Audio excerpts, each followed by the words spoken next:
So why the hell are we letting exams define our self-worth? Hey friends, welcome back to my channel. I'm Arnold.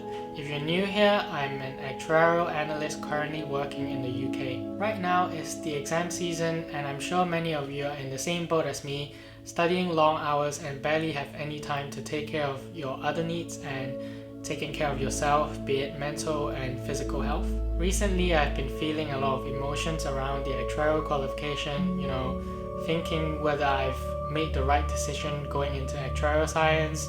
I roll around a lot on the bed before actually catching some sleep, worrying about the future, what that might look like. And once during the roughest night I had, where I couldn't sleep at all, I found this book written by a Korean monk named Haemin Sonim really helpful in quieting my thoughts, regaining my rhythm, helping me to stay calm at 4 a.m. on a school night.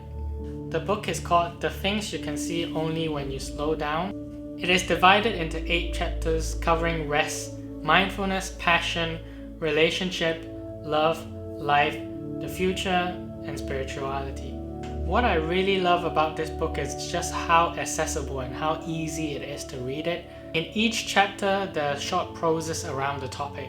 These proses are written in a very calming language, and when I read each word in a gentle and unrushed way, I find myself feeling grounded. I try reading them in a sense of peacefulness in my heart, and I intentionally carve out a bit of smile on my face, which make things a bit less serious. There are also these adorable illustrations that appear every few pages, and it really gives me a chance to just focus on some art and give it a second to think about what it means to me. This book is definitely not a groundbreaking book, not like the ones that will teach you how to make money while you're in bed or be a productivity guru, but it's definitely something to have and have a look every once in a while.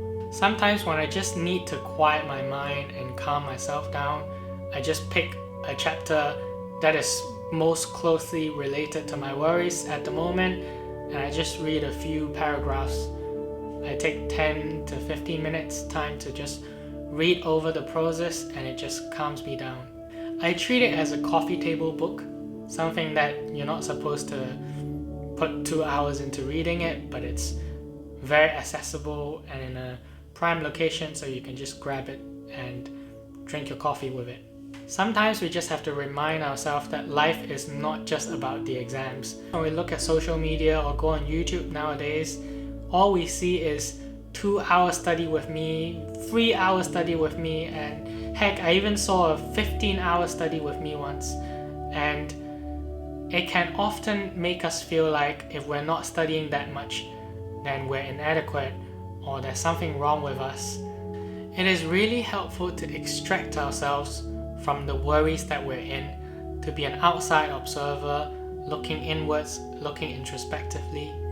I had seen this meme that is quite interesting where it shows 2 pictures, one picture with the Milky Way with the Earth and the other picture with the Milky Way without the Earth. And this kind of just gives me some perspective into how tiny our problems are. It just reminds me how miraculous it is that we're living and breathing on this planet. So why the hell are we letting exams define our self-worth? It really doesn't matter whether you take 5 years, 10 years, 15 years, or even if you decided that it's not for you and something in life comes along and you grab a new opportunity. That's life. You really can't predict what will happen so far down the line. It doesn't make you any less of an amazing human being that you already are. Remember, we're human beings, not human doings. So if you're feeling blue, feeling slow, and feeling you need to take a step back, breathe and stop, just do that. Stop what you're doing, go outside for a long walk, bask in the sun. I've never heard of anyone on the deathbed saying that they wish that they've studied that extra 1 hour. Not that I've met anyone on the deathbed, but I imagine that's the case.